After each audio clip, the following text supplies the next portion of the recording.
Acid music has had some commercial success. With records like this one, We Call It Acid by D-Mob getting into the top 10. But the link with drugs has hindered their chances of further success. Gary Haseman, singer with D-Mob, says that since the controversy, 20 engagements have been cancelled. Acid, the musical phenomenon, only for the headstrong, makes you wanna dance, move your feet. Their video was shown twice on Top of the Pops and was then banned. The producer banned all records with the word acid in the title or lyrics.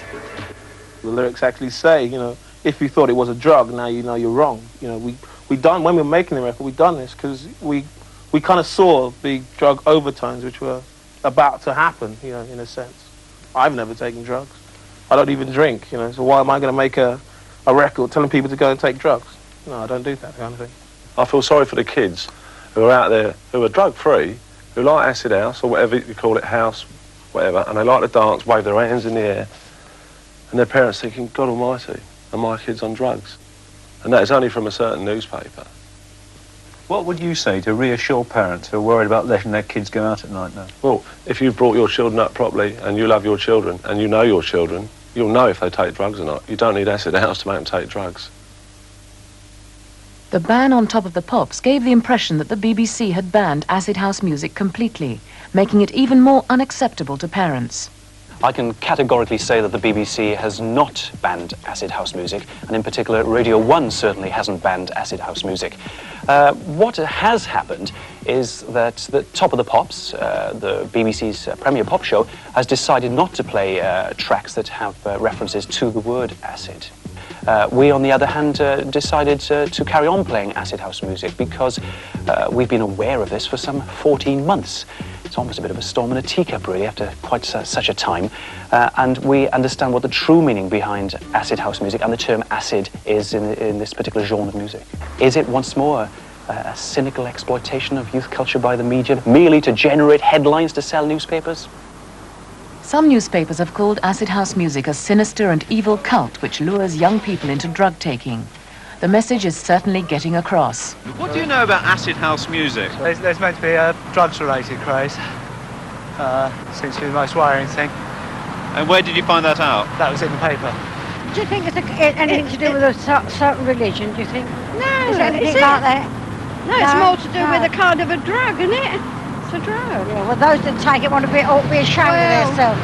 I presume they do frenzied dancing, that kind of thing. Probably out of control, not behaving like normally they would because they're under the effects of the drug.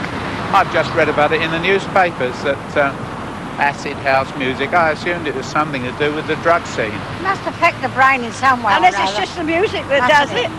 All them lights flashing don't do you any good either, do it? I wouldn't even go in the pub where them lights are. Oh, no, they drive you mad, don't they? It's one of the biggest hypes that have come on the music scene in recent years. And it's the peripheral stories that go with it. Drugs, sex, sensation. Ted Hines is the Sunday People's acid house correspondent. He's one of many popular newspaper journalists who find it an irresistible story. You're now dealing with parties, 2 or 3 every weekend in both London, Birmingham, Manchester. 2,000-3,000 kids at a time. There's a great potential there, a lot of money involved, and I think money is the key to a lot of the people who feed off acid house, the people who organize acid house parties, and the drug barons, pushers, peddlers, who flock in its wake.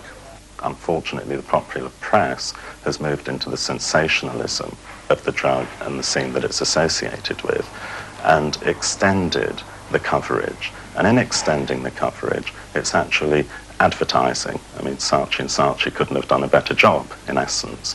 And it's the classic problem. Young people being told by adults that they shouldn't do something are more likely to go and do it than not do it. And I think that's the dilemma the popular press has to confront for itself.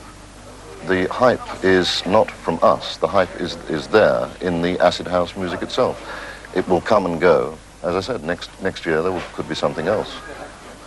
We are only reacting, not acting on the stories. It was this story that started the present outcry over acid house music. It appeared in The Sun, one of the most enthusiastic opponents of the craze. It was ironic 2 months later to find The Sun still warning readers about drugs, but exploiting the success of the music by selling acid house T-shirts. We were approached by The Sun to design a T-shirt for the Bizarre column. They asked us to add smileys to the design.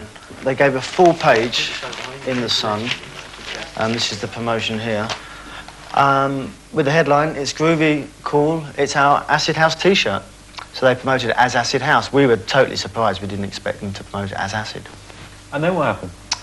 They cancelled the order a couple of days after the promotion. The order was cancelled. I think it's hypocritical. I really do. Are you ready, people? Get down tonight. Don't forget the warehouse party. Don't be late. Ow! Get down tonight. It's not just newspapers which have angered fans of acid house music. A report on News at 10 annoyed them so much that they've made a record mimicking it. You want to dance? Stop it. Have a good time? Stop it. You want to dance? Stop it. The psychedelic 60s. Have a good time? Stop it. You want to dance? Stop it. Have a good time? Stop it. The psychedelic 60s. The acid house. Stop it. A new culture for young people, the acid house. Stop it. Sweeping the country's nightclubs. The acid house. Stop it. Kids who are enjoying themselves. The acid house.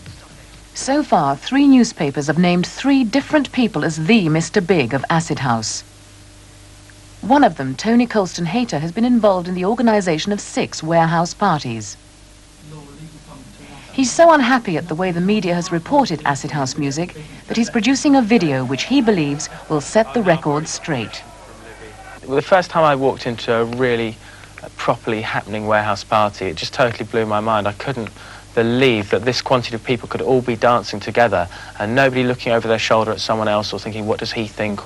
And nobody getting drunk and brawling and whatever. The actual tabloid press have really come up with some outrageous fantasies in their stories that just really don't happen. I mean, sex romps, wild drug-taking parties, it's just all laughable. I mean, everyone knows who was at that party. All the police officers who came and looked at my party, the 2,000 people that were there, all know that this is total lies.